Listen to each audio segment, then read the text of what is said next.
open borders, shameful abandonment, disregard for human life, the prospect of more mandates and lockdowns, and the list goes on.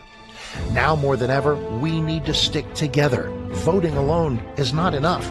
We must use our dollars to support like-minded companies that fight for our rights and beliefs. Patriot Mobile is America's only Christian conservative wireless provider who shares your values. Last year, we gave more than $500,000 to conservative causes. With your support, we'll give more than $1.5 million this year. It's time to band together and support companies that truly love America and fight for our freedoms. Will you join us?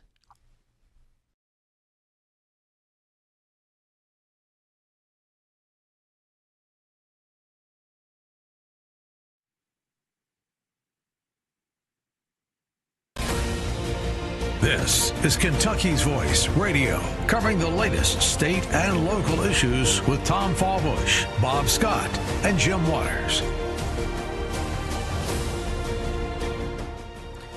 And welcome, everybody, to Kentucky's Voice. I'm your host for the day, Andrew Cooprider. We've got a very special 2-hour episode. I'm joined in the co-chair here by Debbie Robbins. Debbie, thank you so much. Hi, Andrew. Thank you. And we also have, because this is a very special episode, where we're going to go ahead and talk about the Senate race, specifically looking back on the interviews that we did here at Kentucky Voice a couple weeks ago and talking about them, but to kind of talk this out and represent both sides. We actually have some people who are at least partisan for one candidate or the other.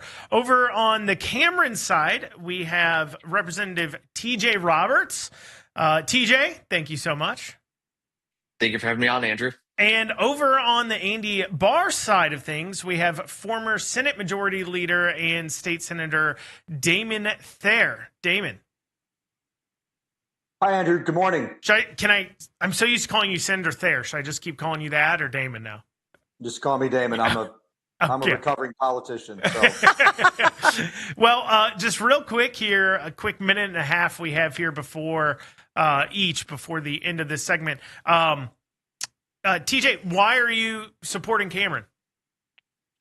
Yeah, so it's interesting because Daniel Cameron and I kind of have a interesting past. In 2019, I supported his primary opponent whenever he was running for Attorney General, Damon's former colleague, Will Schroeder, who's doing an excellent job in the AG's office right now. But through Daniel's tenure at the Attorney General, I saw his commitment to the entire U.S. Constitution, to the entire Kentucky Constitution, being willing to take on really tough fights that were not necessarily popular. And that's whether it's the lockdowns or free speech rights for people praying outside of abortion clinics, issues along those lines where he was willing to take a stand when government was trying to trample upon the liberties of Kentuckians. I saw Daniel out in the forefront, prayerfully, thoughtfully guiding himself in such a way to ensure that the rights of Kentuckians were protected. And through that track record, he's earned my support, he's earned my friendship, and I've been a beneficiary of that. He was one of the first people to step in to ensure that people weren't going to jail for going to church on Easter Sunday during the lockdowns. Those are just a couple of the reasons. I'm happy to get into more of his private sector work. We'll start to dig into different things. Damon, why are you a supporter of Andy Barr?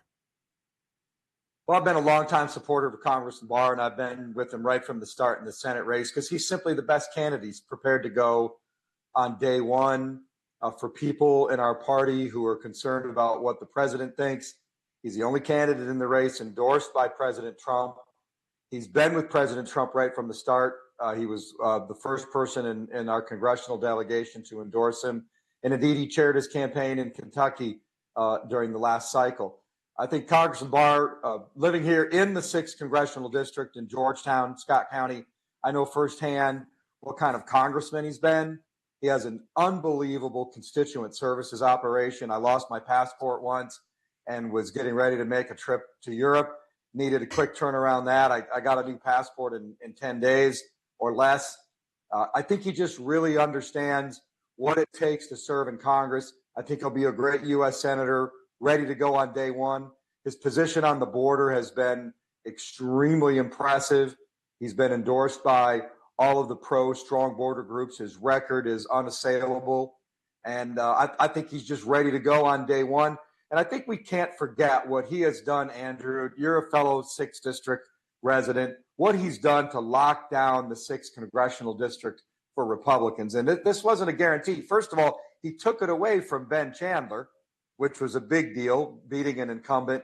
And then the Democrats came after him pretty hard, Amy McGrath, with a lot of money, and there was a lot of questions about holding on to that seat. And he secured that seat and has made it a pretty good Republican seat.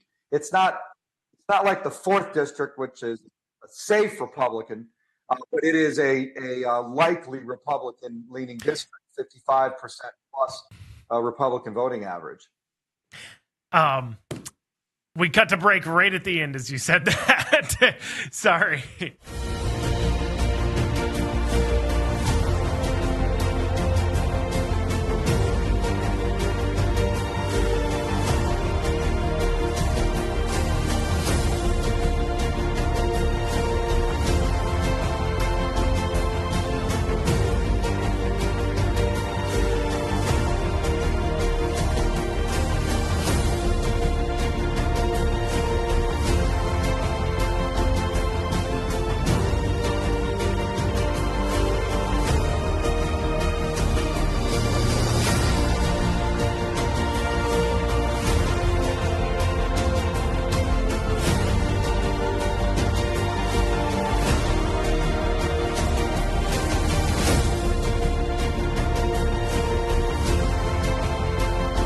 Kentucky's Voice Radio, online at kyvoice.org. And you're back on Kentucky's Voices special 2-hour episode where we're taking a look at the Senate race going on and looking back at some interviews we did with both of them. We have current State House Rep TJ Roberts here, who's a Cameron supporter. We have former Senate Majority Leader Damon Thayer, former state senator here in Kentucky. And of course, I'm Andrew Cooper. Sitting second chair, though, we have Debbie Robbins. One thing you brought up, Damon, in the last segment is you're talking about that winnability factor as far as it goes. And you're talking about, hey, is he the only candidate who can win the seat? Let me ask you, Debbie, you're sitting here second chair. Yes. Is that a factor, you think, going into the race, that winnability side of thing? Or do you think whoever wins the Republican ticket is going to be able to win it in November? I believe that both of these gentlemen would be very competitive in the fall race. But I also believe authenticity and leadership really resonate with people. And, I kind of came out yesterday with my opinion, but I just believe authenticity is the name of the game. It's not necessarily who is doing the job. I say who wants the job, not the position. That's another thing. If they just want the position, I'm a no-go. If they want the job and they're working for it and they have a proven record as doing great work in their lives, then I look really hard. So on that subject, one of the big things that I know have been important to several people in the race has been on kind of just debt and federal spending. I think we all would agree that a lot of issues on top of inflation and taxation, but additionally, it's kind of a national security issue. It leaves us unable to ramp up if we do have to in times of war or something like that.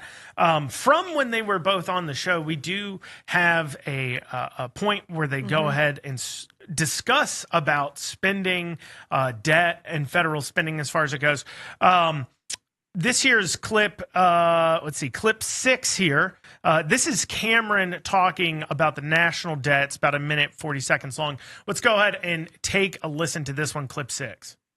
A couple of different things that I've talked about. One is the REINS Act. Let me talk about both of them. The REINS Act, which is something that Senator Paul has talked about, basically reauthorizes or gives back control to Congress if an agency is going to spend $100 million or more. What that cuts down on is waste, fraud, and abuse, and it holds an agency accountable to the taxpayer dollars that are going out back into particular communities, and we need to focus on that.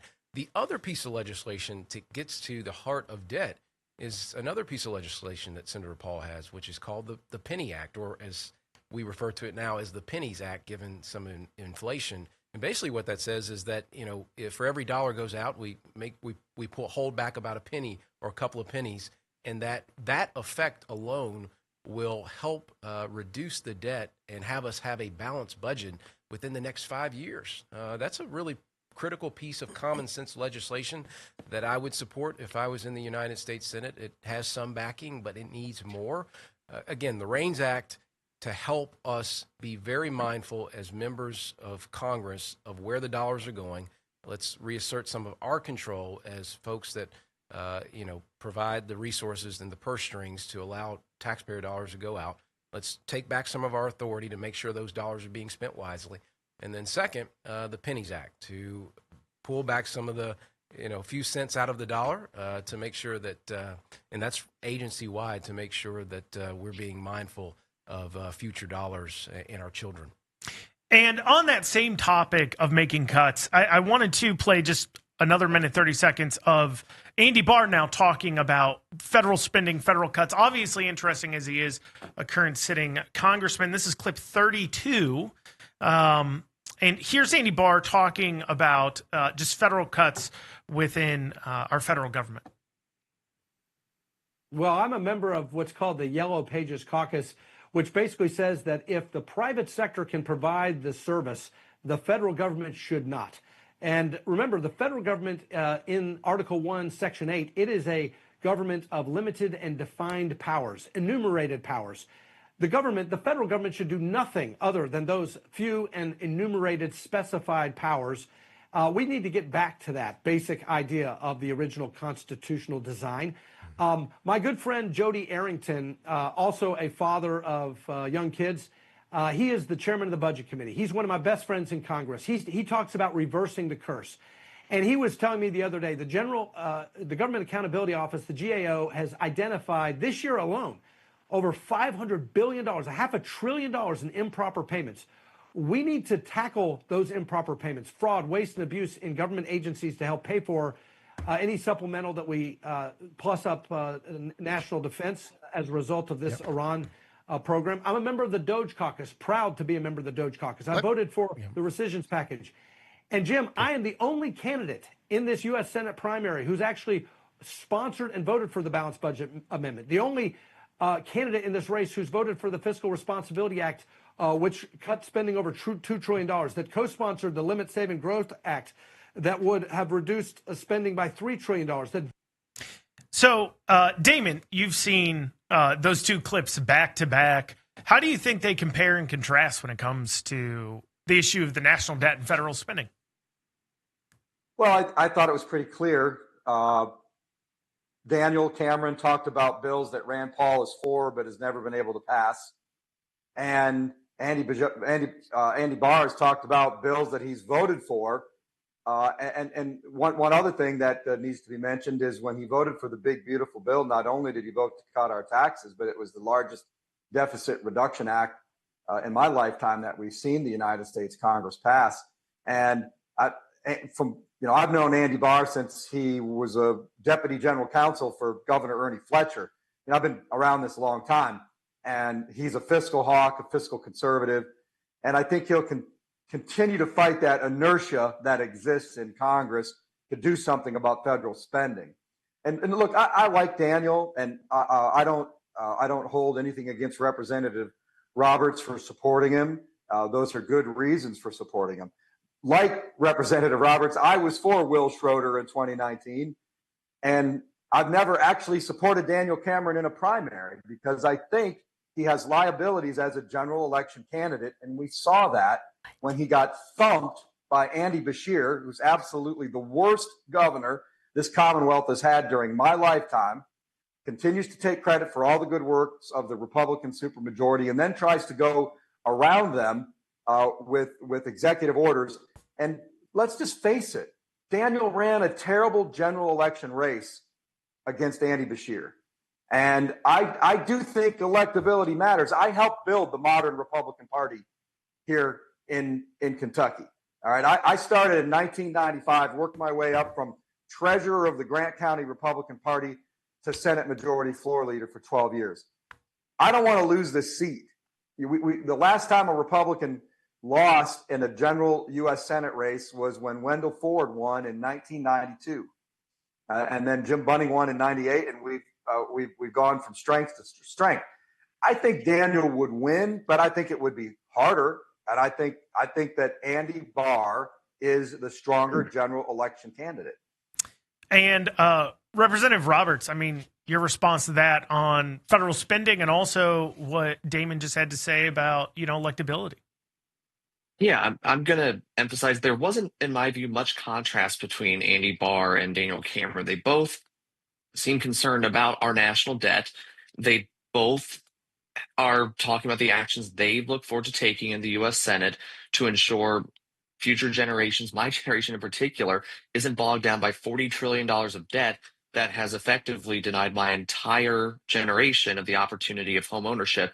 But what I want to point out is Daniel Cameron specifically endorsing the penny plan. It's correct. It hasn't gotten a vote yet. In my view, though, it's hard to blame Senator Paul on that, given that he's only 1/100th of 1/2 of 1/3 of the entire federal government. He needs backup. And for Daniel to come in and endorse a plan that sets in motion a balancing of the budget in 5 years, that's big for me. And that's big for Gen Z. That's big for millennials.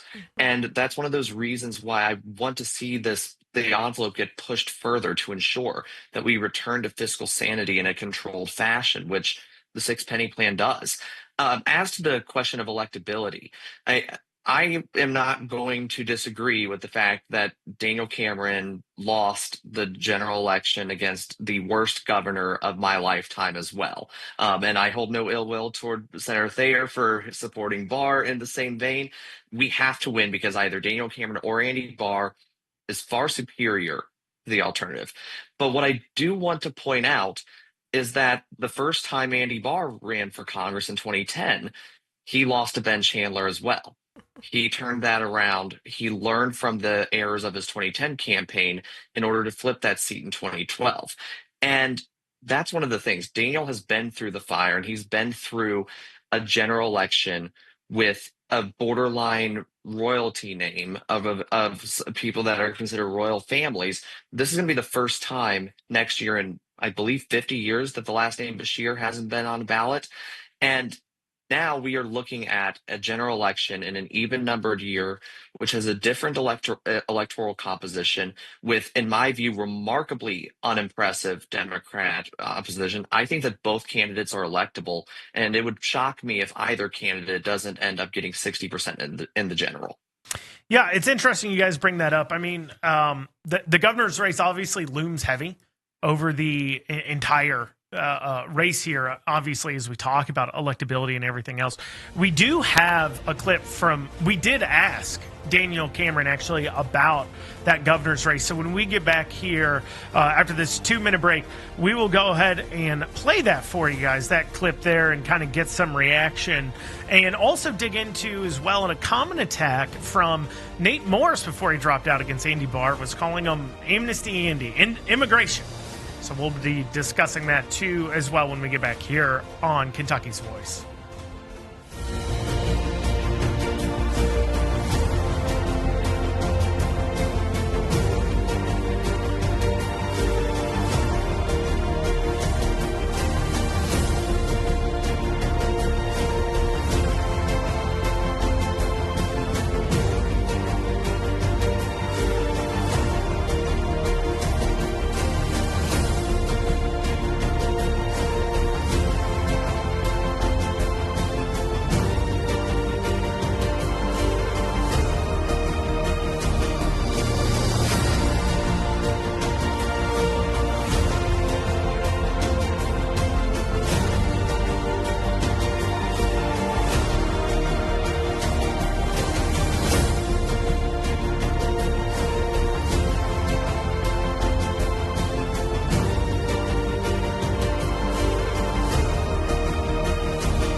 Now, back to Kentucky's Voice Radio, online at kyvoice.org.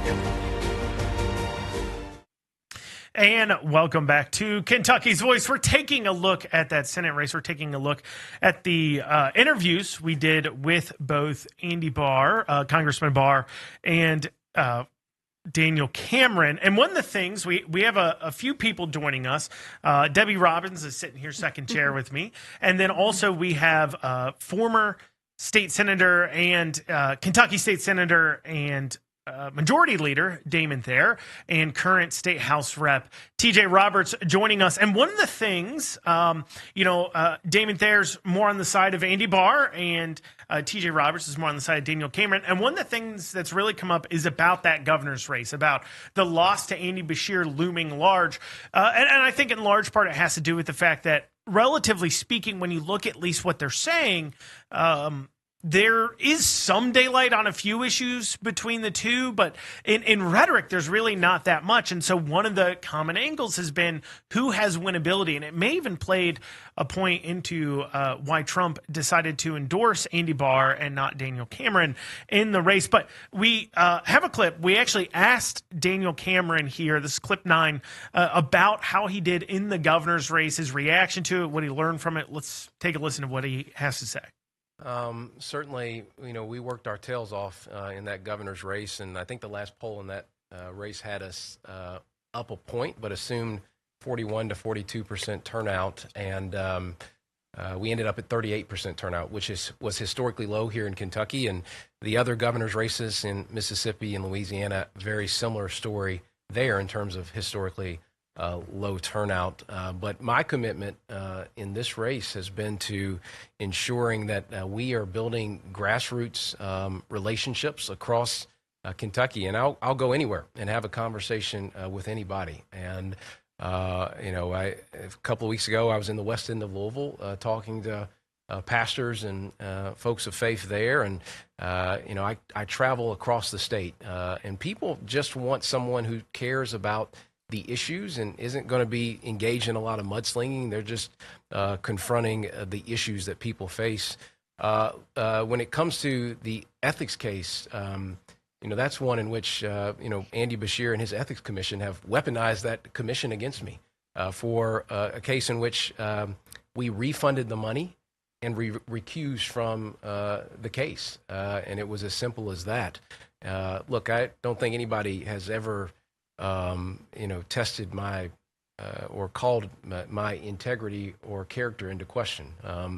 We've always conducted ourselves as a family, as folks that are Christ followers, and I'm a husband and a father to our 3 boys, and trying to do our best by them. But certainly, I've always tried to conduct myself in a way that reflects that relationship with Christ, and I'll continue to do that. And that's who my identity is. And, my primary responsibility on this earth is simply to be salt and light. So we have Daniel Cameron there talking about, obviously referencing the governor's race, and then ending that by saying, hey, I'm to be salt and light. TJ, I'm going to be honest, just from an objective observer, one of the things that people have hit Cameron on and say why he lost to Andy Beshear is because he was too nice. He didn't play, quote unquote, in the mud like Andy Beshear did. He was referencing an ethics case that Andy Beshear has used to go after him. And we know that's kind of how Beshear operates. He does play dirty. And Cameron is not able to kind of deal with that because he's too nice. What do you say to voters who are worried about that? I think Daniel Cameron learned the lessons needed. Particularly when you look to personnel being policy, he's brought on a team of people who are going to make sure that the voters of Kentucky are very well aware of Charles Booker's votes in the legislature, whether that's votes against life, votes against gun rights, votes to explode spending, the bills he's introduced. There's going to be a reckoning with how far left the modern Kentucky Democrat Party has become under Daniel Cameron, or under Andy Barr for that matter. But that's one of those things. Daniel Cameron has learned that salt and light doesn't necessarily mean avoiding uncomfortable truths. And we have seen that throughout his litigation as Attorney General. We've seen that through confronting DEI programs through the 1792 exchange that he's been doing work with. We have seen that Daniel has learned that the fact is part of being a servant leader is telling those uncomfortable truths. And beyond that as well, a lot of it is going to be campaign strategy of just making sure that voters are having those conversations with him, that you have people at the doors, ensure that they are having mobilization of the voters. Unfortunately, there's a lot of people taking that election in 2023 for granted. And I think that's a lot of the reason why these votes, the voter turnout was so low. And I think Daniel particularly learned not to take anything for granted. And that's a lesson that both have learned, as I previously mentioned. So what I look forward to seeing in the event that Daniel's the nominee is a general that is energized and is not taking any Republican vote for granted. Damon, so one, I don't know if that has how you respond to kind of dealing with saying, hey, we've learned our lesson here, have they? But also, TJ had brought up the fact that Charles Booker is looking like he'll be the nominee on their side. One thing I have heard on the electability side of things that we're discussing here is that perhaps having a black Republican on the ballot versus a black Democrat might be better. Not for, I don't think Republicans particularly care about the skin color of a candidate, but we know that there are some Democrats out there that are, for some reason, energized by the skin color of a candidate, and perhaps they would stay home or something like that. I have heard that argument floated. How do you think that deals with electability? I don't think it matters. I don't play race politics. I don't think you do either. We don't. It's the Democrats. It's the Democrats who do it. Yeah. But I want to give a little brief history. Okay. 2019, Daniel Cameron runs for and wins Attorney General against a much more experienced candidate who Representative Roberts and I both supported, my former state Senate colleague, Will Schroeder.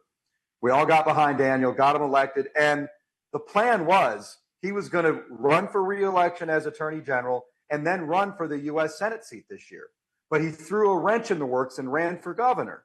He got the Trump endorsement. He led the field from start to finish, and then I thought ran a very weak campaign in the general. Despite the fact that he had Trump's endorsement, he had some very good minds working for him on that campaign. I just don't think he had what it took to be the Republican nominee. I think Ryan Quarles would have won that race. If I had run for governor, I think I would have beat Andy Beshear. And I'm having a hard time getting past that. He'd still be the Attorney General today and probably be the front runner to be the U.S. Senate with more experience as our Attorney General. Instead, what I'm seeing is a repeat of the same sorts of things. His fundraising is lackluster. He's not really working it as hard as the other candidates. Nobody's going to outwork Andy Barr. And I do agree with what Representative Roberts says. There's probably not a dime's worth of difference between these two guys on the issues. But let's talk about experience, electability, and battle tested. I mean, the Democrats think they have a reasonable chance of picking up control of the U.S. Senate so that they can impeach President Trump. They are going to try to spend money in Kentucky to make it competitive, to draw money off of places like Maine and other places, Georgia, North Carolina. And we need a battle-tested candidate like Andy Beshear. And I love Daniel Cameron as a person. He's a great orator. I just don't think he's the best general election candidate based on the circumstances, based on the past history of what we're going to face in the November election. Well, when we come back, we've spent this last segment talking about a liability of Daniel Cameron's and a common attack on him. Now, attack we've seen a lot on Congressman Barr, at least from Nate Morris before he dropped out of the race, was calling Andy Barr Amnesty Andy and talking about his stance on immigration. So we will be discussing that when we get back here on Kentucky's Voice. I'm your host, Andrew Cooperrider. We'll see you back here in a few short minutes.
Now, back to Kentucky's Voice Radio, online at kyvoice.org.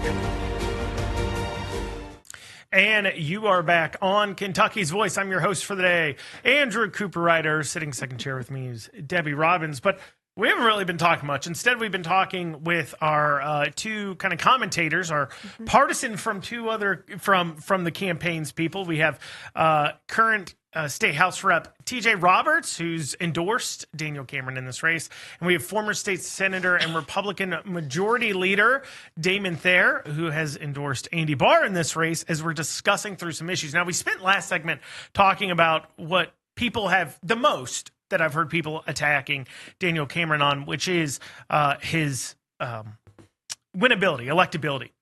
The biggest attack that I've heard on Andy Barr, at least parroted a fair amount, certainly by a candidate who's dropped out of the race, will still show up on your ballots, which is, what I call the idiot test. How many people are going to end up voting for a guy who's not even running anymore just because his name's on the ballot, right? But anyways, so Nate Morris has dropped out, and he's endorsed Andy Barr. But before that, he was really hitting him on the negative, on Amnesty Andy. That's what he kept calling him, Amnesty Andy. And we actually asked him about the attacks, Andy Barr, about those attacks. And I want to go ahead and play what he had to say in response. Let's go ahead. This is clip 38.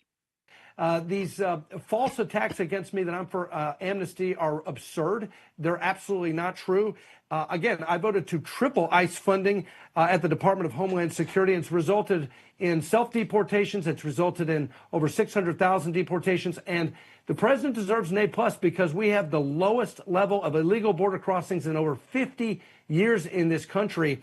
And as a member of the Select Committee on the Strategic Competition with China, this is a big deal. We saw a surge in illegal Chinese nationals, military-age men, crossing the southern border under Biden's policies. I have a perfect A+ rating from Numbers USA, the leading border security and immigration enforcement organization in the country. And, oh, by the way, the president's head of border security in the country, the new Secretary of Homeland Security, Markwayne Mullin, has endorsed me in this race because he knows I'm the border security champion and immigration enforcement champion working with this president.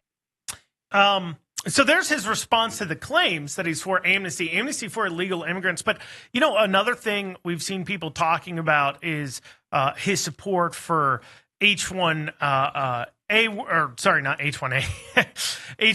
workers coming into the country. So like legal immigration, the concern about taking jobs from American citizens, his support for that in the past. Damon, what do you respond to people who are either just concerned about either legal immigration, him being for too much legal immigration, or even the people claiming, look, he's for amnesty for illegal immigrants? Well, as you know, I'm a little bit of a grammar nerd, and one of my favorite words in politics is specious. An argument or claim that appears correct, plausible, or attractive at first glance, but is actually wrong, false, and lacks real merit. This was a specious claim by Nate Morris, and we all know what it got him. I mean, Andy Barr has pulled into the lead in this race. Nate Morris dropped out. So I don't think people really fell for the specious claim. I mean, you heard Congressman Barr defend his record. He is one of the most pro-Trump congressmen on the border that we could possibly have. And it was really a bad attack by Nate that didn't go anywhere. I mean, he was 6-7% in the polls, and then had to take a deal from the president to drop out of the race. So, I mean, it's good to talk about on a radio show, but it's just an absolutely false and specious claim. And I would rather move through this topic with alacrity, another one of my favorite words, to talk about something else, because it's not even, in my opinion, worth talking about. And the only reason it was is because a multimillionaire and his friends dumped a bunch of money into the race to attack Andy Barr, and it pretty much fell on deaf ears. Well, Representative Roberts, legal immigration is an important part of this country's history. And, my daughter's boyfriend is from the Philippines. And last August, He graduated from Middle Tennessee State University and became a U.S. citizen, and is now an electrical engineer for one of the country's leading engineering companies. And this is part of America's history, that when people go through the very vigorous and rigorous process to become U.S. citizens, we should welcome that. We shouldn't even really be talking about it. It's the illegal immigration that we need to crack down. And that's what Andy Barr's record has been in Congress.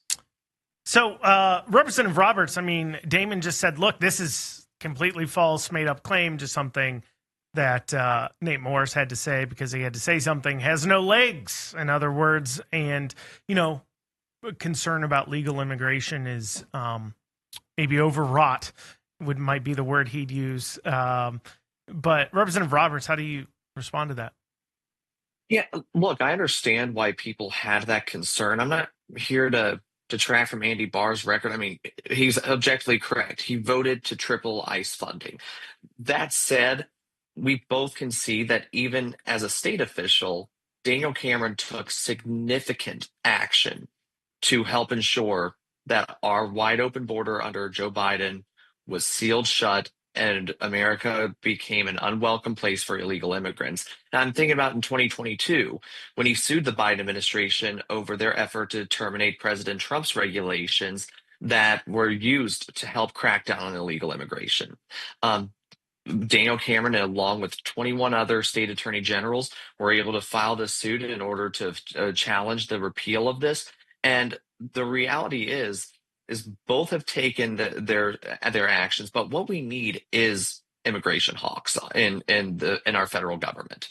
The fact is, illegal immigration has yielded disastrous results, whether it's the fentanyl crisis that we're facing here in Kentucky, whether it's violent crime issues. I can think about an incident that we just had where an illegal immigrant was arrested in Louisville, was released by pretrial services. He relocated to the Moorhead area and he killed a 15-year-old. It's an issue that fundamentally matters. And we do see, not saying Andy Barr, because he has not stated he supports this, but there are people who are trying to push amnesty in Congress, and they're doing it under the visage of what they call dignity.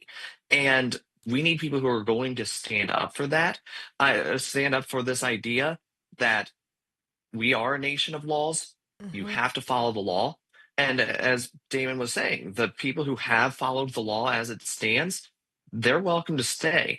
But we do need to look at these issues, such as the H-1B visa issue, because there have been massive H-1B fraud that almost never gets prosecuted.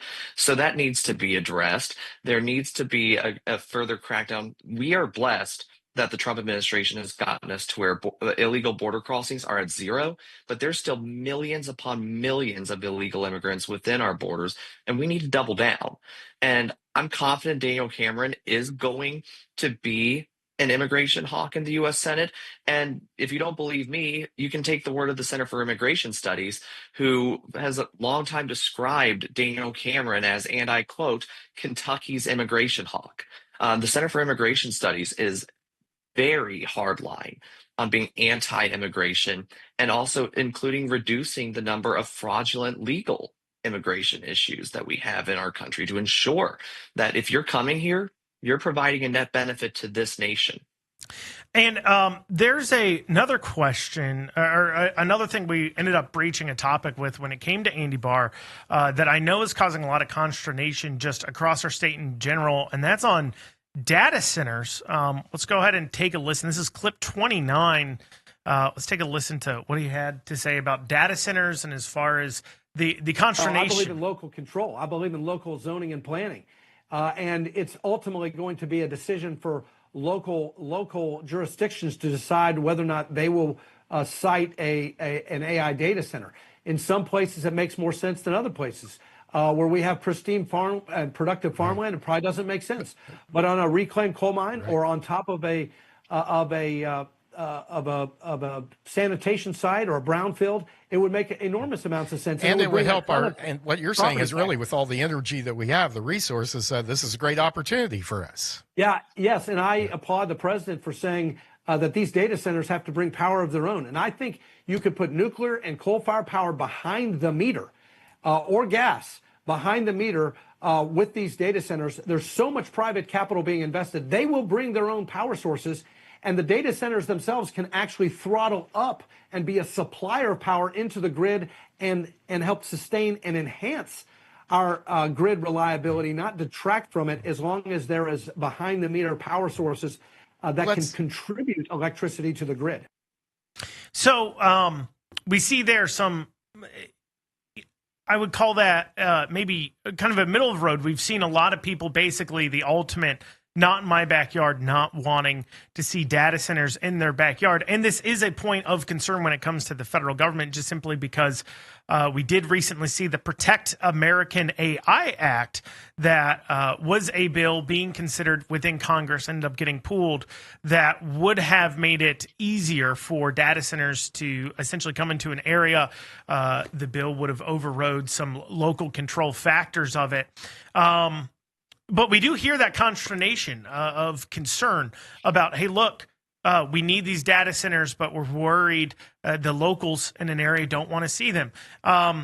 Damon, you heard what Andy Barr had to say. Do you think he's somebody who's going to end up trying to override local control when it comes to those issues? Or if all the locals are saying no, what are we going to do?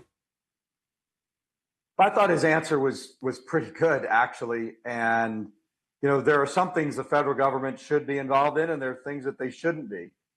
And I thought his answer was pretty spot on.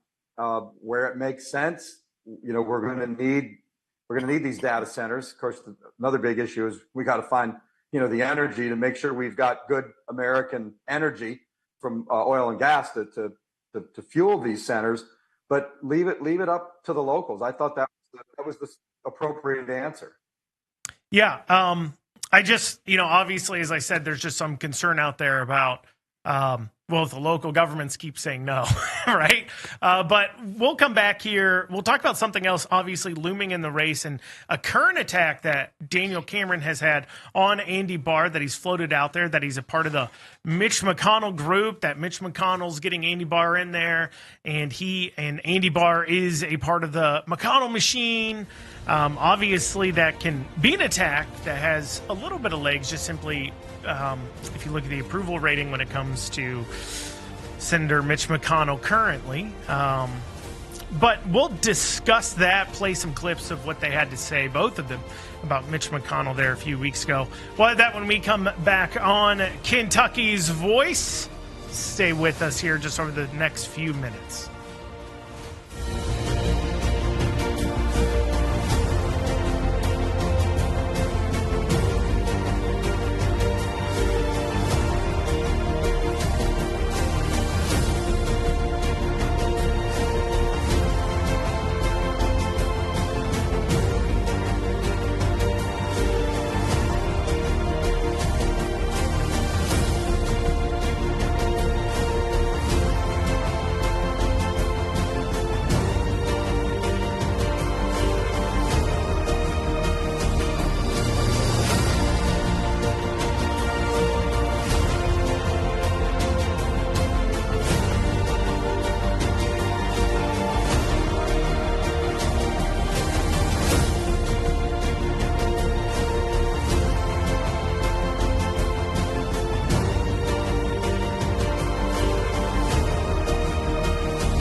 Now, back to Kentucky's Voice Radio, online at kyvoice.org. And you're back on Kentucky's Voice. We're talking about the Senate race here in Kentucky. We're joined by Representative T.J. Roberts, who has endorsed Daniel Cameron, and former state senator and majority leader Damon Thayer, who has endorsed Andy Barr. Debbie Robbins is sitting second chair today with me the first hour. In the second hour, we'll talk a lot more. But while we have them on board, obviously a big thing looming over this race is who's going to replace McConnell. And, if we look at it factually, obviously, the approval rating of Mitch McConnell is kind of low. The fact that the current sitting senator's endorsement is not something anybody per se wants, at least speaks to how the public may feel about this. But we did ask both Andy Barr and Daniel Cameron about their views on Mitch McConnell. Here we have clip 1617. This is Cameron kind of back-to-back talking about McConnell. I think, folks will obviously point to the fact that when it came to his decision not to hear the Merrick Garland nomination and not hear that in the Senate, obviously that was a big deal because we got out of that. Neil Gorsuch and a whole host of other conservative judges or justices that have allowed for a lot of good policy or case law to come out of the Supreme Court. And so I think that will be the hallmark of his legacy. And when it comes to, tenure in Washington, and we might get to this at some point, is I'm only going to serve 2 terms. I've said that pretty emphatically that, McKenzie and I, this is a family decision that we've made. And, by the time I serve 2 terms, our oldest, Theodore, would be 17. His birthday's on January 2nd, and so he'll be 5 around the time that I'm sworn in, and so he would be 17 when I served 2 terms. And, you miss some things during that period of time. We have, as a family, have made a decision to do that because we know that there's going to be some good policy that is passed in Washington that's going to impact our family and help, our family just as much as the families across the Commonwealth. So we're, confident in the decision, but, 2 terms is enough. And so there we go. He was talking a bit about Mitch McConnell, what he did that he viewed well with the courts and Merrick Garland. And then on top of that, discussing the length of time somebody should be in office, because obviously part of the knock is just McConnell's been in for a very long time. We asked Andy Barr about that too. This is clip 44 where he's talking a bit about Mitch McConnell. We are losing influence. He was the Senate leader for a number of years. We're losing influence in the Senate. And so I think Kentucky Republicans have an important choice to make now. And I'm the only candidate in this race who actually has the experience to hit the ground running on day one. I don't have a learning curve. I'm doing the job now. I have existing relationships with this president, with this cabinet. I can call up members of the cabinet. I do talk to members of the cabinet routinely, whether it's Commerce Secretary Lutnick or Energy Secretary Wright or Transportation Secretary Duffy or EPA Administrator Lee Zeldin. Scott Bessent is the Treasury Secretary. I have jurisdiction over Scott Bessent. I'm the chairman of the subcommittee with jurisdiction over the Federal Reserve. I talked to the chairman of the Federal Reserve. I know Kevin Warsh, President Trump's new nominee to be the next chairman of the Fed. So I have existing experience and relationships. I have relationships with the senators. I've worked with many of them. I came into the Congress with many of them. I'm good friends with the Speaker of the House, the Majority Leader. As I said, I was endorsed by Mark Wayne Mullen, the Secretary of Homeland Security. I've been endorsed by the Customs and Border Protection Agency that has been, populated by President Trump's appointments. Yeah.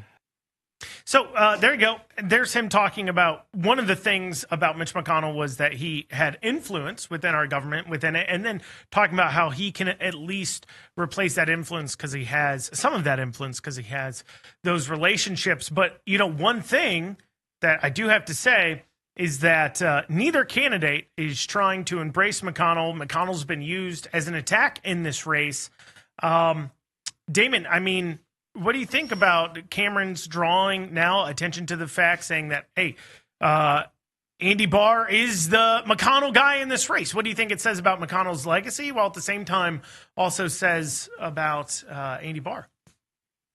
Well, there is going to be a time and a place as his term in the Senate comes to a close to discuss Mitch McConnell's legacy. And I will be happy to come back on your show and do that. But there is no doubt that we have punched above our weight as a smaller state with 8 electoral votes, while the country's been run by people from New York and California. We punched above our weight because of Mitch McConnell.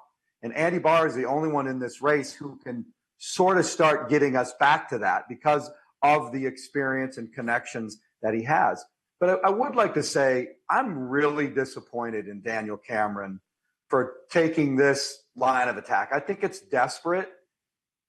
Mitch McConnell made Daniel Cameron. Do you know why Daniel Cameron won the 2019 primary for Attorney General when people like Representative Roberts and me and the entire Senate Republican caucus were for Will Schroeder?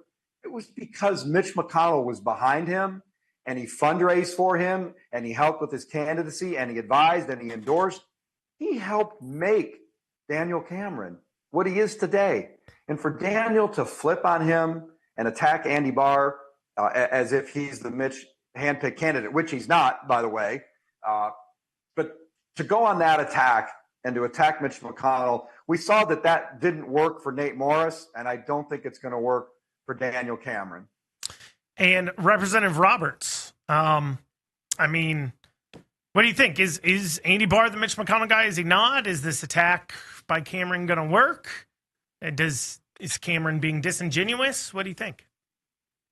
I mean, Senator McConnell hasn't publicly said who he is voting for. If I had to guess, he is voting for Andy Barr, and that's for a multitude of reasons.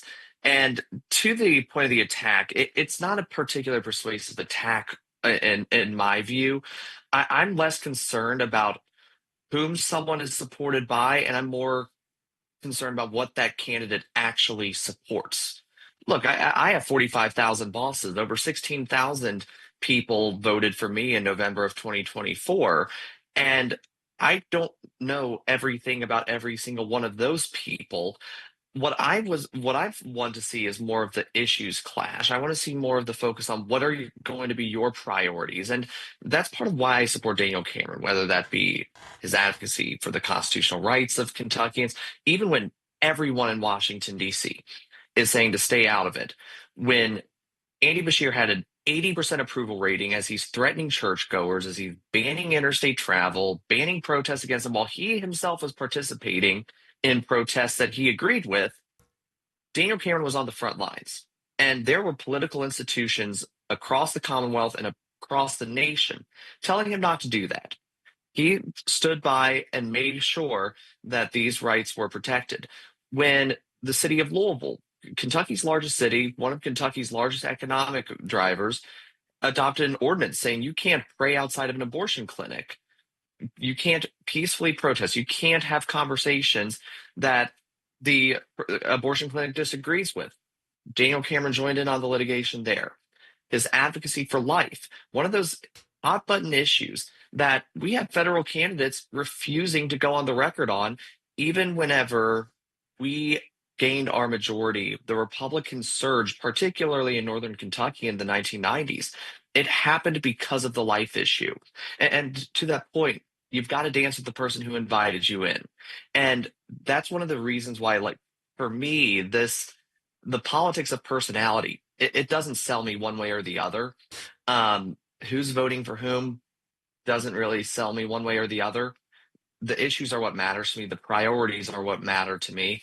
And what I see here is we have a divided Republican Party, as all primaries fundamentally do, but I believe iron sharpens iron. And what I want to see is these folks, whoever wins, get together and get us to victory in November so Kentucky can continue to punch above its weight class. Because I'm of the opinion that both Andy Barr and Daniel Cameron, I've seen the network Daniel Cameron has in Washington, D.C.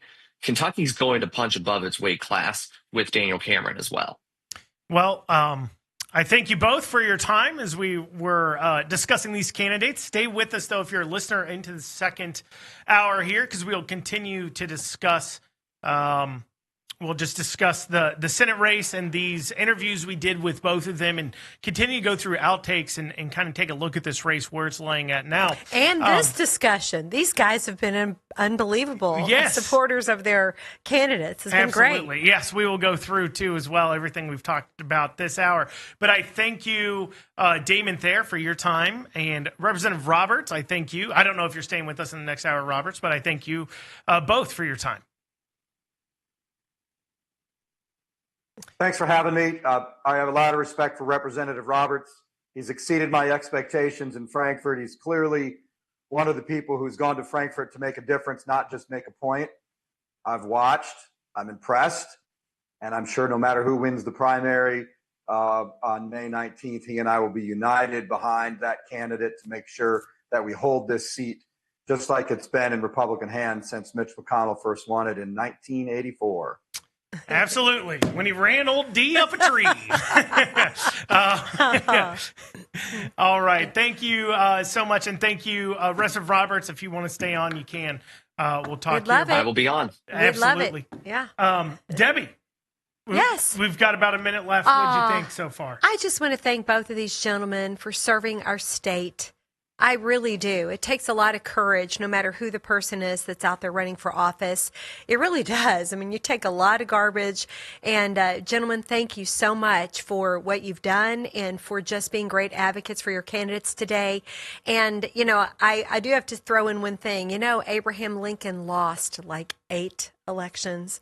So I don't think it's so much about that. I think it's, you know, what you learn. I think it's about authenticity and leadership. So we've got a great choice between the two on May 19th. Well, we will be right back here on Kentucky's Voice, continuing to discuss into the second hour. We'll see you guys back here in a few short minutes.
And you're back on Kentucky's Voice here in this second special hour. I'm your host, Andrew Cooprider, joined in second chair by Debbie Robbins. Debbie? Hey there, Andrew. Hey. It's been a great hour so far. I know, right? Wow. We haven't talked much, but I also have Representative TJ Roberts joining us into the second hour. Representative, thank you for continuing to give us your time. Love it.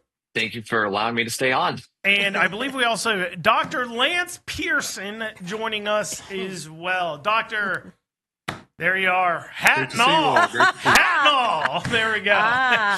We got Dr. Lance on wearing the signature hat. Excited as ever to be here. So in that first hour, we really had a little bit of a back and forth regarding Andy Barr versus Daniel Cameron, looking at the clips, just reflecting on that first hour. TJ, you were in it. Dr. Pearson, were you watching the whole thing? I was. Okay. And Debbie, you're watching it. So I'd love to ask both Debbie and Lance. We'll start with you, Debbie. Your reflections on that. Did you think that the Cameron camp brought up good points? Did you think the Andy Barr camp brought up good points? What were your thoughts? I think they both brought up good points. And for me, as a citizen, as a voter, as a professional communicator my entire life, I always look for authenticity, Andrew. I look for people that are real, that can relate. And I also look for, I've also coached a lot of candidates in the past, and I always ask them, do you want the job or do you want the position? Because if you want the position, if all you're worried about is, oh, I'm going to be the senator of or whatever, it kind of comes through and it doesn't ring well with people. But when they want the job and they've got the heart for it, that is what wins. Authenticity and leadership, of course. And for me, you know, I blew it yesterday. I mean, I pretty much laid out that Cameron really appeals to me in that way. I think he kind of he's always been an authentic person, and he's a great leader. And TJ pointed out, you know, he has fought some battles. Any person that has people on their lawn saying, I'm going to burn your house down, I'm going to kill you, and they're going to stand up, and they stand up no matter what, that's pretty impressive. Not to take away from Congressman Barr at all, but sometimes when I listen to him, I hear his resume, who he knows. And that doesn't mean he's not a good leader, but I want somebody in the fall that's going to be able to stand up to contrast what we're going to have a pretty radical opponent and just make it clear. And I thought you brought up a good point about race, even though Republicans, I think we're good at looking at the heart and not the color of the skin. I really do. And especially Christians, this program, we're Christian conservative, but boy, it'll be pretty amazing if we have two black candidates or African-American, whatever we're supposed to call them. I'm just people of color standing. That's going to be an amazing contrast. Not that Andy Barr can't hold his weight and win, but wow, I just think it's going to be interesting. That's my instant take there. Yeah, and it's interesting you brought up about the resume side of things. You know, you look at it in that Andy Barr, and you do see some of the more traditional kind of, I've worked my way up, I've been groomed, I served in politics, I worked on in the governor's office, and then I became a congressman, and I've done that for these years, and now I'm becoming a senator. Like, that's so it's my turn. Yeah, that's the traditional resume for politics, and that does bring out some people that have some leadership qualities and ability to know the job. But also, there's some downsides with it. Dr. Pearson, you know, watching the last hour, what'd you think? So first, I want to say I thought you did a great job moderating. Yes. I don't believe that it's necessarily easy to get TJ Roberts and Damon Thayer in a room and agreeing on a lot of things that I thought were important to this campaign. One of the things that I thought was interesting was how much time Damon Thayer spent talking about how likely people were going to win or lose, whether it was going to be Cameron or Barr, when right at the beginning of his comments, he said that he thought either one of these candidates is going to be able to beat a Charles Booker, who's the most likely Democrat. So for me, that isn't really a big part of my calculation on who I'm voting for. I do believe if Andy Barr or Daniel Cameron win the Republican nominee, which let's face it, it's going to be one of those two, I think they are going to beat Charles Booker, who has a literal socialist voting record. The only concern I have with the Charles Booker camp is that he has been building grassroots support, especially on the Democrat, but also independent side. And Daniel has done a better job of building out that grassroots support this cycle than Andy has. Remember, Daniel has run now 3 statewide campaigns that he's won, and also the one against Andy Beshear that he lost. Andy Barr has not run a statewide race at all. This is his first. So most of Kentucky is just familiarizing themselves with Andy Barr at this point. People know who Daniel Cameron is, and they like who Daniel Cameron is. Yeah. You know, one thing that is hanging over, though, the campaigns this year, and something where we have a real discussion about the general election is, in fact, and you can hide from this issue all you want to, and I understand you could say it's overblown or overwrought or, you know, people are being panicans. I don't care. Factually speaking, the Iran war more so because it's tying into high gas prices, and it does deal with a depression of a bit of the coalition of voters Trump put together. You know, we need to turn out all the people we can in November in order to win across the country, and those actions can certainly have some effect. And we actually did at the time. Now, this is what's interesting. At the time, we asked both these candidates about the Iran war. However, this was recorded like 3 weeks ago. And, we'll see how it translates. We'll see how it aged, okay? Yeah. So first, let's start with clip 39. Clip 39. This is Andy Barr talking about Iran here.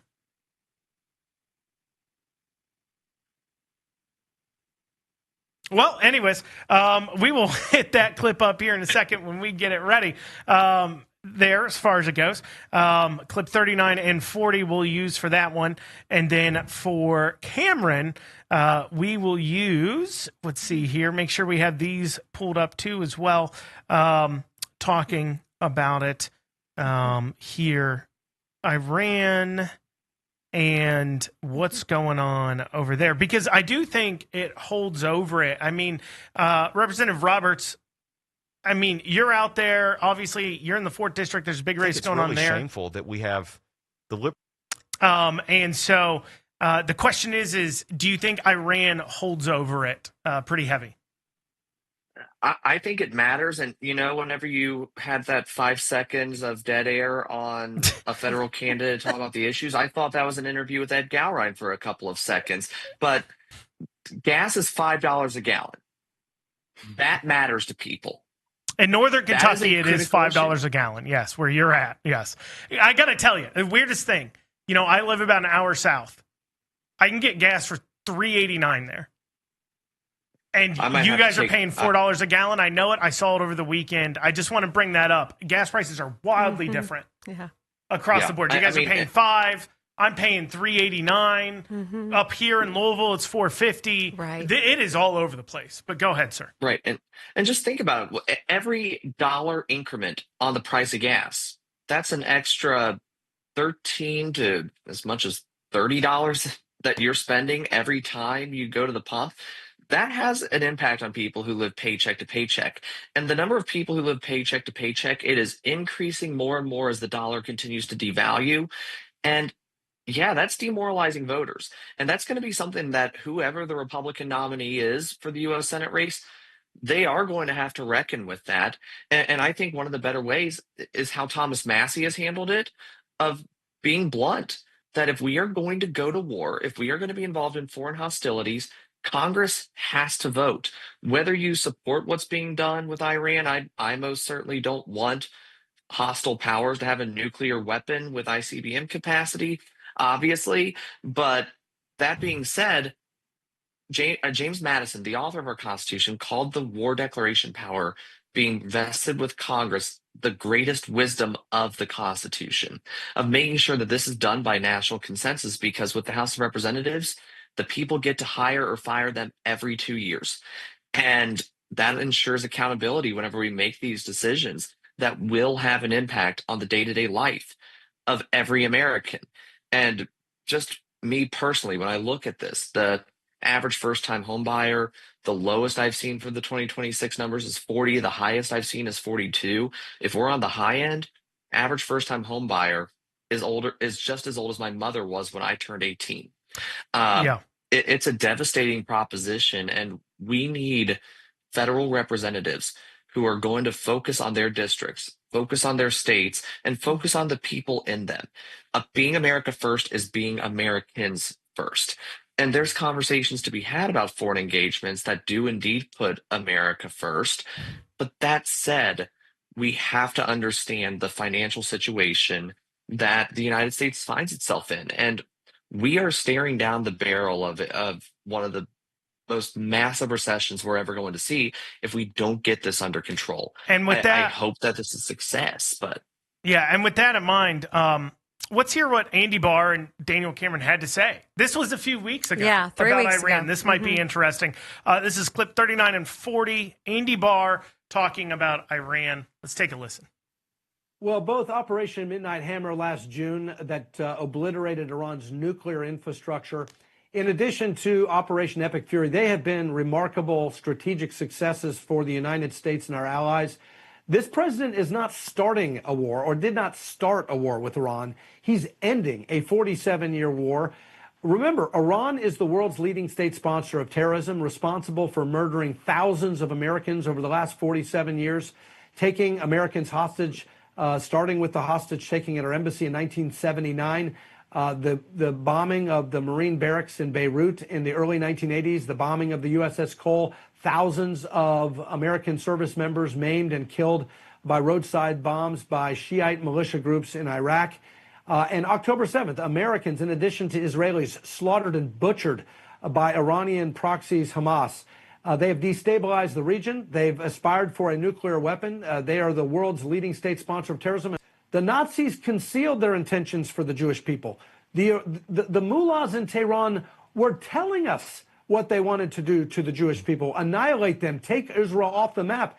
But remember, in the same breath that they were promising to wipe Israel off the map, they were chanting death to America. Their nuclear warheads that they were developing, their ballistic missile capability that they were developing, it was not just for Israel. They were intending on building a nuclear umbrella to protect them, to allow them to export terrorism, and to threaten our homeland with an intercontinental ballistic missile and nuclear weapon.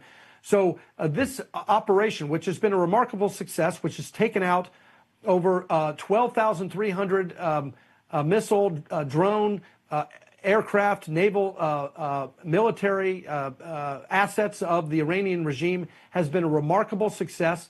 In addition to degrading their military capabilities, this operation, Epic Fury, is also degrading the defense industrial base so that the Iranian regime, the successor regime, also hardline, will not be able to reconstitute easily. The last phase of this is, of course, to secure the Strait of Hormuz, to settle the energy markets.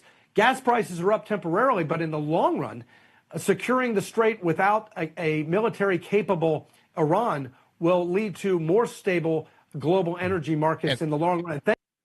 So that was a few weeks ago. Dr. Pearson, how'd you think it aged?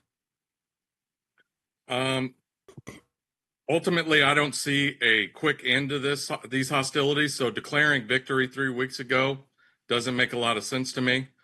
I mean, everyone agrees that much of the military capability of Iran has been eroded. But for me, our engagement in Iran comes down to this. Is the regime that's going to replace the old Ayatollah going to be any more favorable towards us or not? And instead of the people of Iran that are behind the regime having animosity towards the U.S. about something that happened 50 years ago, now they have animosity towards the U.S. about something that happened this year. So I'm not a great fan of this whole engagement, and I think it is going to continue to have significant economic impacts on the everyday Kentuckian, and I think that's really what it comes down to. But I'm not sure that this is a point at which Barr and Cameron really have massive differences. Well, let's find out. Let's find out. Okay, here's a 30-second clip of what Cameron had to say about the goal in Iran, and just briefly talking about Iran. This is clip 18. Let's go ahead and take a listen to it. The overall goal is to decimate the leadership there that has been fomenting terrorism on our people since the late 1970s. It's to incapacitate, which they've done successfully, their naval capabilities, their ballistics capabilities, and to go a step further and stop them from enriching uranium, which has been a great concern and fear for previous administrations. This is just the first president to actually have the nerve and the fortitude to be willing to do it. Debbie, does it sound to you like there's much daylight between them on the issue, or do they have difference of opinions? And how have the clips aged? I don't think there's much difference in their opinions. And telling my age here now, I grew up with a great fear of Iran. I grew up with that. And so I'm thrilled. I used to fear Iran too, so I started running. And then all right. I'm kidding. That was a horrible joke. I'm sorry. That was the dumbest thing I've said in weeks. But no. So to me, I'm thrilled, and I think Andy Barr pointed out everything. You know, the Iranians, the Jewish connection, the whole thing. And it's only been 6 weeks, and I know Donald Trump's leadership of the past 10 years.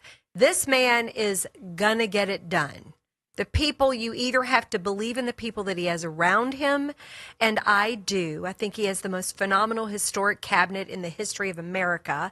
And I also believe that either one of these gentlemen, when they get to the Senate, they're going to be a great person of wisdom. They're going to listen.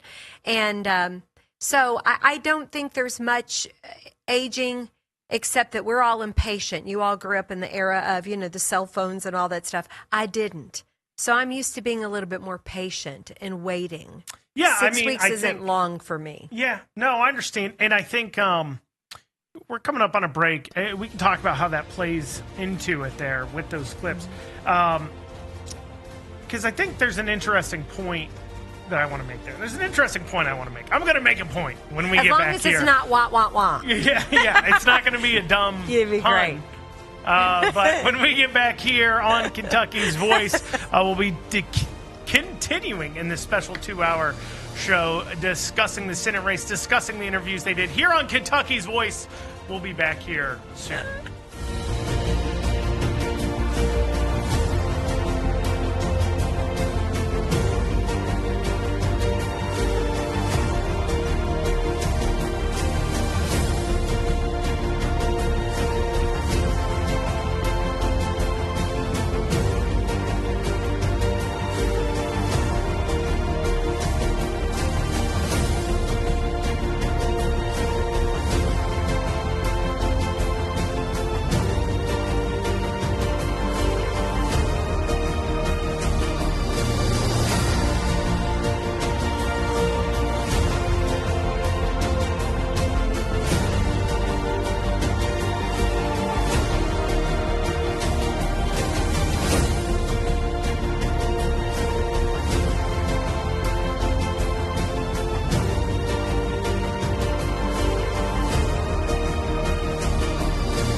Back to Kentucky's Voice Radio, online at kyvoice.org.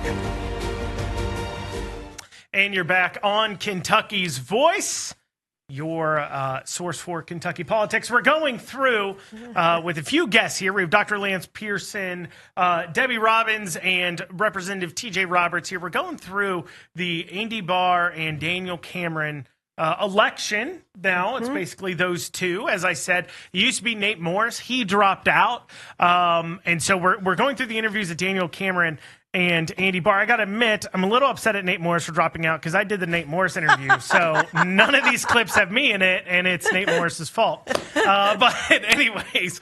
But you're here now, and you're amazing That's today. Right. I'm handling You are this. on it. But before the break, Debbie, you'd brought up about Iran war and generation being impatient. And I agree, I disagree, right? Okay. I agree that, relatively speaking, the length of term this has taken, not that long. Relatively speaking, it doesn't seem, every life is a problem, but there's not a lot of loss of life. You're true. I think the impatience, though, is we went through 4 years of gas prices under Biden. Yes. And then we got 6 months where some of us made bad decisions, like buying a vehicle that takes premium gas in that time frame too, if I'm to be honest, and a diesel truck. Anyway, so see, we're my generation. We drive our cars till they die, and we keep them maintained. That's that's how I understand, though. Yeah, I have a 21-year-old cars cost son. more. But anyways, point is that we had that 6 month, let's say 7 month reprieve where we saw gas prices could immediately get low. It immediately took the legs out of any idea that the president has no control, and then they shot back up. And so I understand the claim of impatience, but I think realistically we do have to look at it as a campaign issue in this election. To do so would just be to Biden ourselves, where they sat there trying to convince us the economy's great, the gas prices are good, you're fine, you're loving it, you just don't realize it yet. And that did not turn out well for the Biden administration. And if the Trump administration continues to go down a path of ignoring it or trying to tell us it's good when it's not, I think it risks coming off the same way. I think the one thing we cannot accuse Trump of is not telling us what's on his mind. Because he pretty much, he tells us the way it is every day. And I think sometimes it but you're right. us. Yes, but you are right on the local and state levels. It's up to these candidates. Whoever comes out of this race, out of these, they got to drive out. When we choose our team, the team better be on it. I agree, and be forthright, be authentic, tell them the truth. I think you are absolutely right about that. And so a part of that, though, is obviously as we're vetting candidates trying to figure it out. We have this clip here where Daniel Cameron's talking about what sets him apart, what makes him different than Andy Barr in this interviews we did. This is clip 13. Clip 13. Let's go ahead and take a listen to that. Big thing is track record. Somebody who based on a level of trust that you have in that individual because of the things that they've already done. And when I was Attorney General, I stood strongly for our constitutional rights and helped get our churches reopened after 9 days when we had a governor that wanted to shut those down. I went into federal court and got the travel restriction that told you that if you left the state, you had to quarantine for a period of 14 days. We got that overturned and struck down here in Kentucky. And when it came to standing firm for our law enforcement community, which in that moment could have been challenging and difficult, we took the courageous stand and did what was right, even though people were protesting on our front lawn and saying they were going to burn our house down and all that sort of thing. And so I've demonstrated through a track record that I'm willing to do the difficult things to stand firm for our common sense conservative values. And I want to take that to the United States Senate, that approach of standing firm for our 120 counties and fighting for those values. And again, this is a race that's going to be largely about track record. Who do you trust to make a judgment and decision in Washington that's going to best benefit our families? And who do you trust to walk alongside you as the next United States Senator from Kentucky? And that's the case that I'm making to the voters here. And so there we go. Daniel Cameron's talking about his track record as far as it goes, and talking about how his track record is better than anybody else's. But Andy Barr, we've seen also touting around his track record. Let me ask you, TJ, this is a essentially a two-pony race.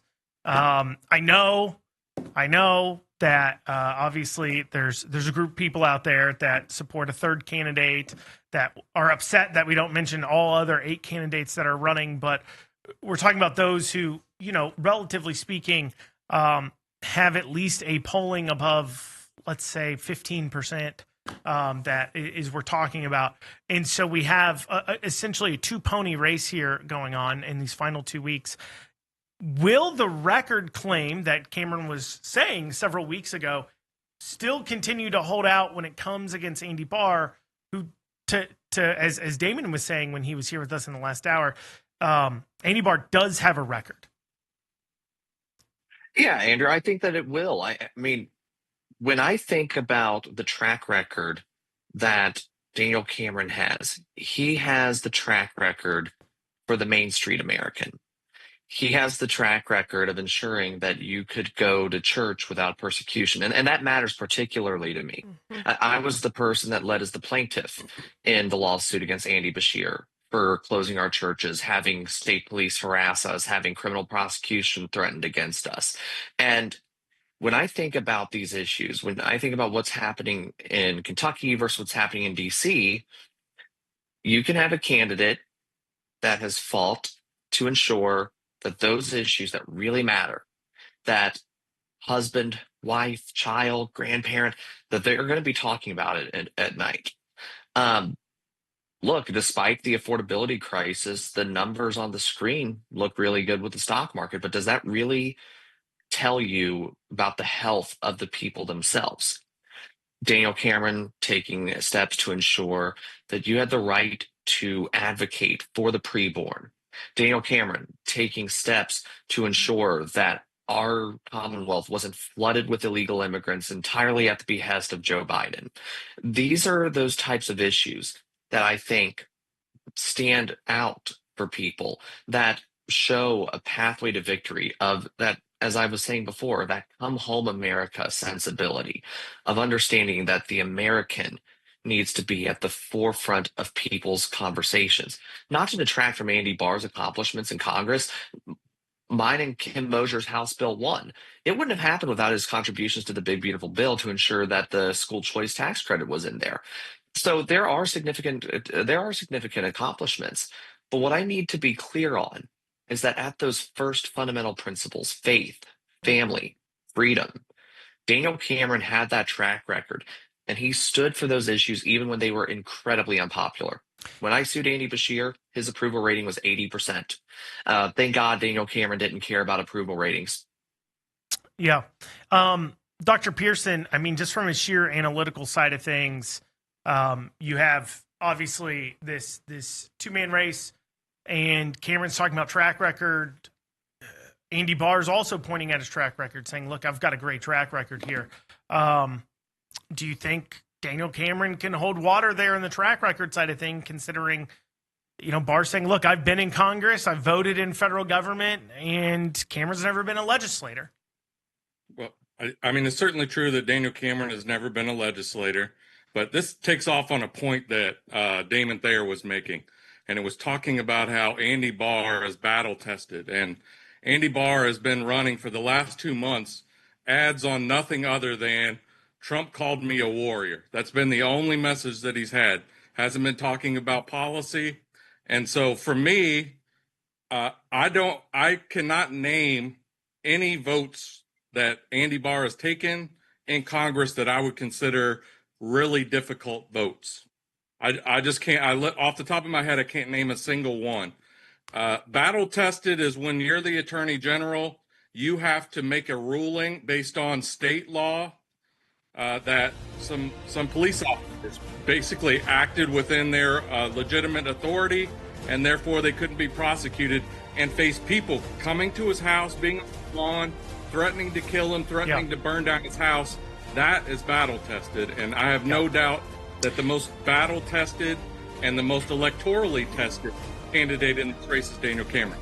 Well, when we come back, we'll hear Andy Barr talking about his record. Stay with us here on Kentucky's Voice.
Now, back to Kentucky's Voice Radio, online at kyvoice.org.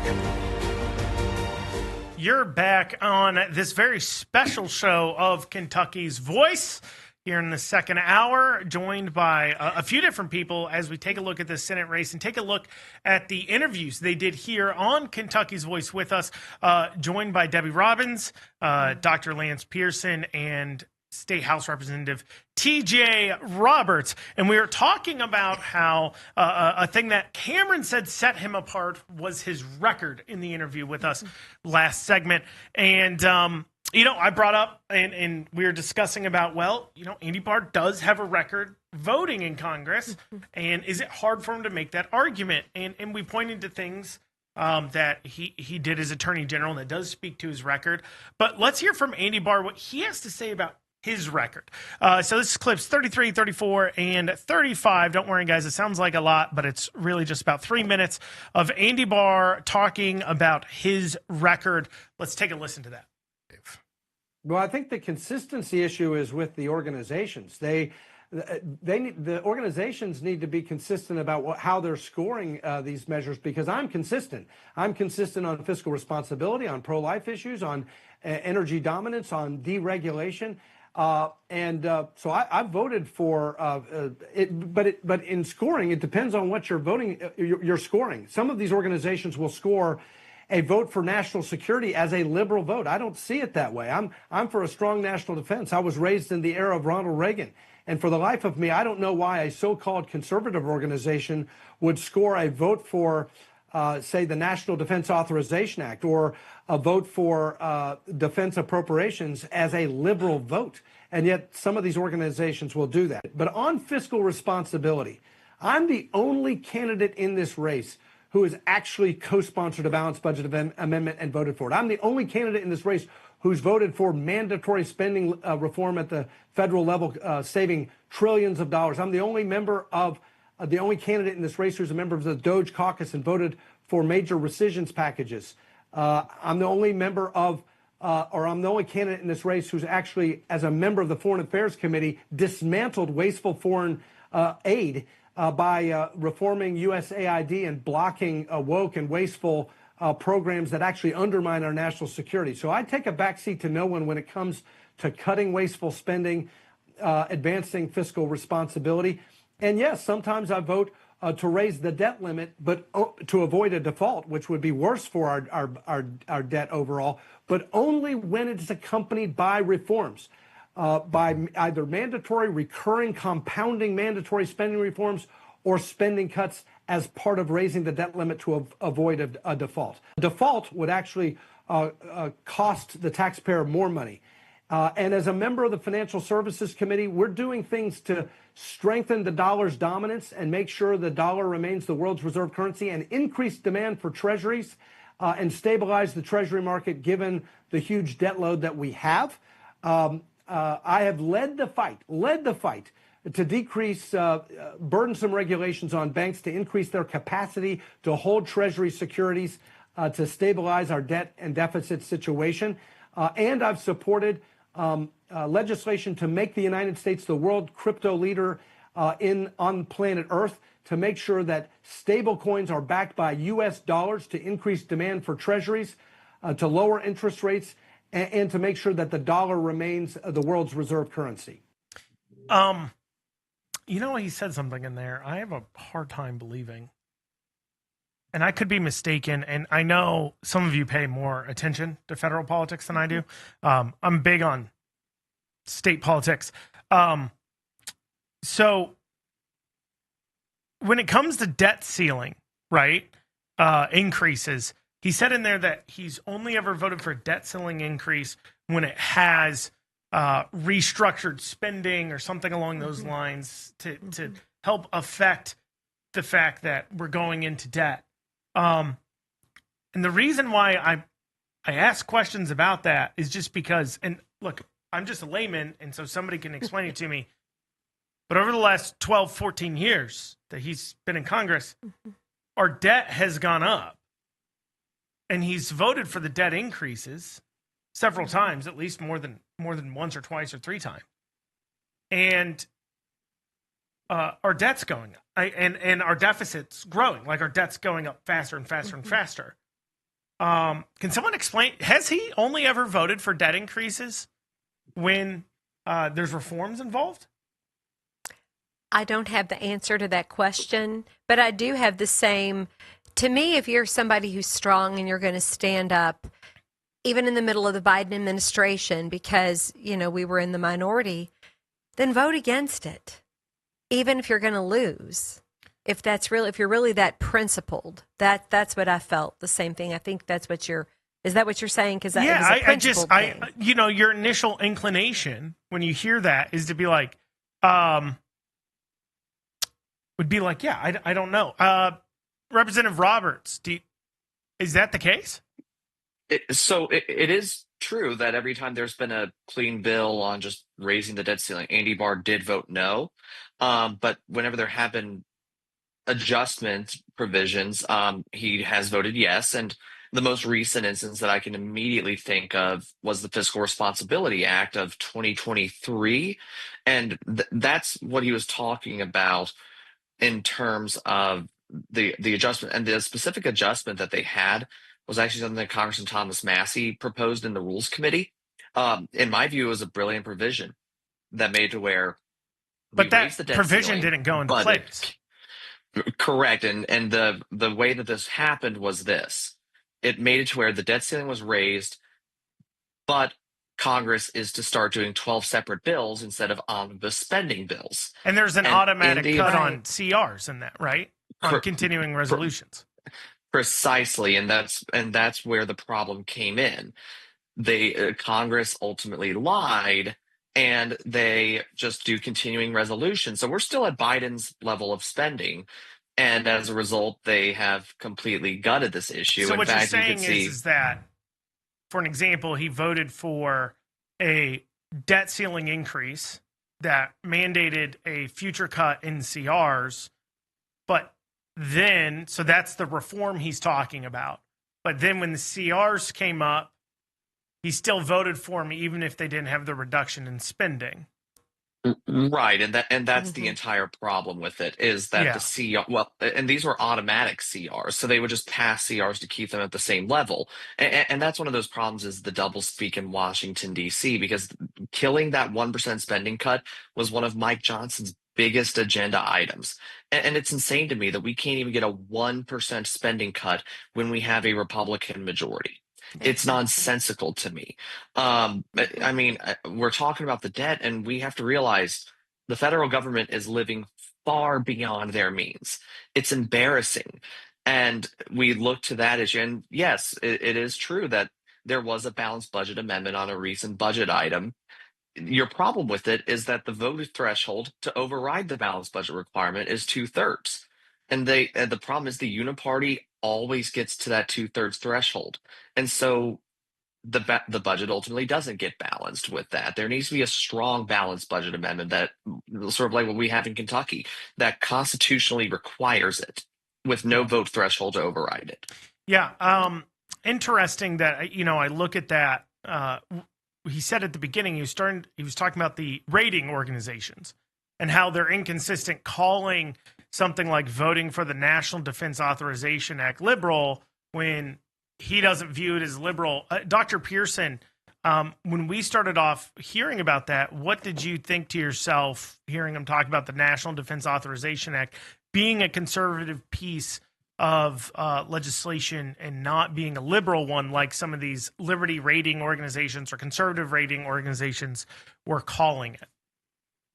Well, the reality is it's not a significant portion of any of these ratings, whether or not you voted for that. The National Defense Authorization Act, I think, has passed for like the last 80 years consecutive. It's one of the few pieces of legislation that always moves. So, like, if any of these organizations he's talking about is scoring on that, it's a very small part of the score. The reality is Conservative Review has graded Andy Barr's overall lifetime score as a 57 and an F rating. He is not a conservative. Now, he's certainly going to be better than Charles Booker. If he happens to win this primary, I have zero qualms about voting for Andy Barr. But I believe that Daniel Cameron is a legitimate conservative.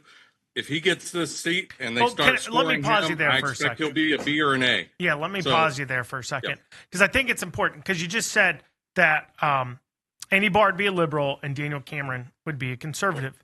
I wouldn't say liberal. I would say moderate. Moderate. Yeah. Would be a moderate. He's not a conservative, and Daniel Cameron is. Let's define that term. What do you define as a conservative as you're describing it, so people understand when you say Cameron's a conservative, Barr's not? What does that mean to you, Dr. Pearson? Well, I think there's a lot of things. Number one, I want you to be a budget hawk, a legitimate fiscal conservative. Mm-hmm. The reality is Andy Barr has been in office for 14 years. During that period, we have gone through the largest expansion of national debt in our history by multiples. So, I mean, if your biggest issue is we are passing on now $371,000 of debt to our children for every taxpayer, that's the current level of national debt. Andy Barr has to take a little responsibility for it, because every single time that a Republican is in office, he votes for that budget bill with no discussion on the floor about pushback on the levels of spending.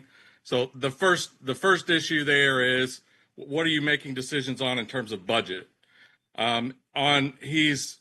He has not received the recommendation, the endorsement of Kentucky Right to Life. I don't think that he is a pro-choice person. Don't get me wrong. He's just of the, he's of the I'm pro-life position that there are various exemptions.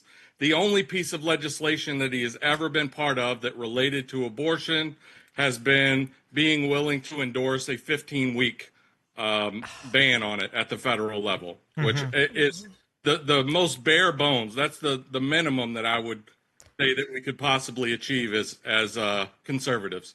So just on issue after issue, he's taken not a liberal position. I don't think he's a liberal. I just think he's much more moderate than I'm comfortable with, and I'm ready to take a different direction. Yeah. Well, we'll dig into that, too, because you brought up right to life issues. We have some clips where both Daniel Cameron and Andy Barr were asked where they stand on the issue of life. We'll go ahead and discuss that. May I jump in and just say that Cameron's one-liner about him is that he goes along to get along. Those are Cameron's words. Well, we'll get some final thoughts here, too, when we go into the final segment from each of us. So we'll have all that and more when we come back here. Stay with us. We're coming up on just a 2-minute break here into the final segment of this special 2-hour episode of Kentucky's Voice.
Now, back to Kentucky's Voice Radio, online at kyvoice.org. And you're back on this final segment of Kentucky's Voice, joined by Debbie Robbins, TJ Roberts, and Dr. Lance Pearson. Of course, I'm your host, Andrew Cooper-Ryder, here talking about that Senate race. We've been going through some clips from when they were interviewing with us here on Kentucky's Voice and going back through and kind of just doing some analysis on it. And one of the things that we wanted to go ahead and talk about, and we breached there in the last segment, was about abortion. And we did ask them about their pro-life stances here. Let's go ahead and play those clips of them talking about abortion. This is clips 41 and 19. 41, the first one will be Andy Barr, and 19, Daniel Cameron. Let's go ahead and take a listen to that. I continue to push pro-life policies, as I have all 14 years of my time in Congress at the federal level, including my support for the Hyde Amendment to prevent taxpayer funding of abortions, prohibitions on certainly late-term abortions, partial birth abortions. I've been a co-sponsor and tireless advocate for the Born Alive Protection Act, which requires doctors and healthcare professionals to provide medical care to babies born alive in the course of abortions. Well, on the baby boxes front, I mean, I think Kentucky can be a national model. And whether it's my friend Nancy Tate over in Meade County or Adia Wuchner, who have fought pretty heavily on that front, that's certainly Kentucky can be a national model, and I would advocate for such in the United States Senate.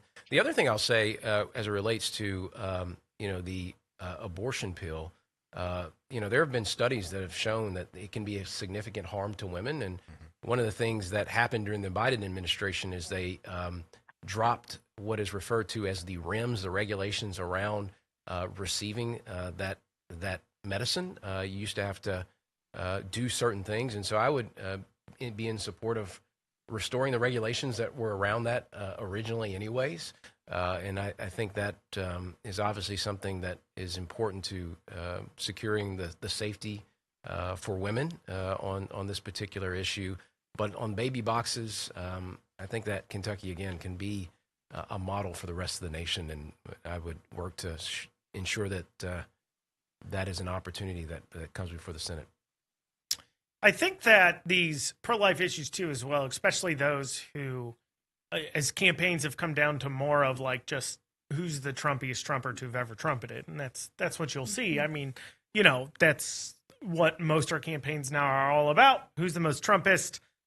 State house race. It doesn't matter. They're going to send out a mailer with Trump on it and say they're more Trump than the other guy who's less Trump than they are Trump. But anyways, the point is that's what a lot of campaigns have come down to. But I think that's important to discuss when it comes to pro-life issues, because just frankly speaking, we know that while from the pro-life cause, we do thank Donald Trump for giving us the Supreme Court justices that led to the overturning of Roe v. Wade. Trump himself has a pretty dim view on the issue of right to life. It seems like he's not really for he wants the issue to basically go away. He views it as a political liability to Republicans, at least. That's what I mean by dim view. He doesn't think it's a winning issue, and so he doesn't want to talk about it, and he wished Republicans would stop talking about it. And there's a lot of evidence we can point to on that, one being the fact that there was probably a significantly better candidate than Ed Gowron that was available in the 4th District, and Trump and them had a falling out because Trump wanted them to have a different stance on right to life, and they're like, no, I'm 100% pro-life. I only believe in case of life for the mother. That's who I am, and just, Trump wasn't happy about that. And so he decided he didn't want him because he would lose, because he doesn't understand what the 4th District is. But anyways, putting that to the side, and so when you have these candidates talking about that, it is important to talk to them about where they stand on the pro-life issues. And something Cameron mentioned, and I have to say this is kind of a bit of a knock, I guess, on Cameron, is he mentions that regulations Biden's put in place, that Biden took off these abortion pills that are harmful to women, and how he'd be in favor of putting them back on. But he never mentions that Trump could just put them back on if he wanted to. If that makes sense. He's not calling on Trump to do it. He's kind of obfuscating the fact that Trump is continuing to not put those regulations back on those pills. And, I wonder about that side of things. Does that make sense, guys? I'm talking about in politics here, where it Well, just I seems want like to say, as the female of the group Yeah. today, and a lady who had my one and only baby in midlife, and I will never quit touting it because it was a miracle. I appreciate Daniel Cameron's viewpoint. I don't think he had an opportunity to really explain himself there, Andrew. I think he would probably agree with you on that. But I just looked up Daniel's name, what it meant during the break. It means God is my judge. And I've never met a politician like Daniel Cameron, a man who has the courage to stand for the word of God. And we are Kentucky's voice. We are the conservative Christian voice. So what I want to say to everyone out there, when you're looking at these two men, which man is going to stand for the word? Who's going to walk in the word of God? Who's going to walk in faith? He's the only politician in my lifetime that I've ever seen have a campaign commercial that said, I am a Christ follower. Can you name any other politician in the United States of America ever who said that out loud?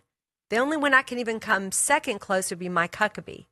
But he got in trouble because he had a campaign ad where in the background a bookshelf looked like a cross. So he had to explain that it wasn't planned. But Daniel has courage, and I heard him speak at the pro-life event here for Preborn, and he was with Dr. Albert Mohler and Bob Russell, two of the most phenomenal speakers in the United States. And Daniel just blew us all away with his compassion, his love for life. I really felt like the man would lay down his life for a baby, for a child. And I just want somebody who doesn't worry about what other people think. You know, I always think about that too. If you only knew how little people think of you, you wouldn't worry about what other people think. And I think he's one of those who really, at the end of the day, doesn't worry about it. Now, Debbie. Andrew. He's a politician. Yes. Literally, his entire job is to care about what people think about him. That's the only way he gets to hold office. That's what I'm talking about. I'm talking about when you're at the end of the day at night, when you go to sleep at night. And who do I want? We are so you can say that's not where he's going to find his self-worth. Right, yes, that's what I mean. But to say a politician doesn't care what people think about him I know. denies the reality of what they're doing with their life. Exactly. But Yes, standing for truth. Go ahead, Dr. Andrew, Pearson. Bringing it back to the abortion topic that we were talking about, I found it interesting that Daniel Cameron was the only one of the three candidates that we interviewed that actually mentioned abortion pills. That is where the real fight on the abortion issue is. Right. In fact, even in Kentucky, there are estimates that say that we have actually increased in the number of abortions in Kentucky, even after we have passed a really strong ban because of the prevalence of these abortion pills. And TJ Roberts, if you want to go to him, Andrew, I would suggest it. He actually sponsored legislation to kind of start regulating this at the state level, abortion pills. Well, Dr. Lance called on you, TJ. Sure. I mean, when you look at the answers on the life issues, does Cameron actually have an edge there, or are they basically parroting the same thing? I think Cameron absolutely has the edge on the abortion issue. And look, Andrew, to your point about politicians caring about what people think, yes, that's a factor that we all consider. But there are some issues that I would rather lose than compromise on. Right. And one of those issues is the ability of a baby to be born so it can have a life outside the womb. Because that baby, from the moment it is conceived, it is a living human being. Right. And the circumstances of your conception, that doesn't change that whatsoever. And when I look at the absolute demonic perspective of the pro-abortion lobby and the borderline terrorism that is being inflicted on the preborn and their mothers, by the way, through the abortion pill. Exactly. It's astonishing to me. Now, to play devil's advocate on the Trump administration side of things, they have to go through the Administrative Procedure Act in order to re-implement the regulations. And that's why you see the regulations have been reinstated by a federal court recently. The Fifth Circuit just did that. And the reason for that was that Biden didn't follow the Procedure Act. Mm-hmm. And to this point, though, I sponsored House Bill 316 in 2025. And if I'm being blunt, I'm drawing a blank on what the bill number was in 2026 that I primary co-sponsored with Nancy Tate. We filed legislation to make it a felony to import the abortion pill into Kentucky with the intent of procuring an abortion for a pregnant woman. And the reason we did that is It's as simple as this. We have a very good abortion ban in Kentucky, but without that importation issue, the trafficking is not going to stop. Babies are going to continue to die. And the fact is this, that is the issue that got Catholics to switch from Democrat to Republican. Yeah. The issue. Yeah. We cannot win unless there is a united Christian front. And if you care about what people think, you should be answering the questions about where you stand on the right to life. And there's a reason Daniel Cameron's endorsed by Kentucky Right to Life. Yeah. There was standing up for the Sisters for Life, whether it was fighting for Kentucky's pro-life laws, for going on the record and saying, if you were conceived in rape, if you were conceived in incest, that is your father's sin. That is not your sin. Yeah. You have value as a human being. We've got about 2 minutes left. Let's real quick. Final thoughts. Okay.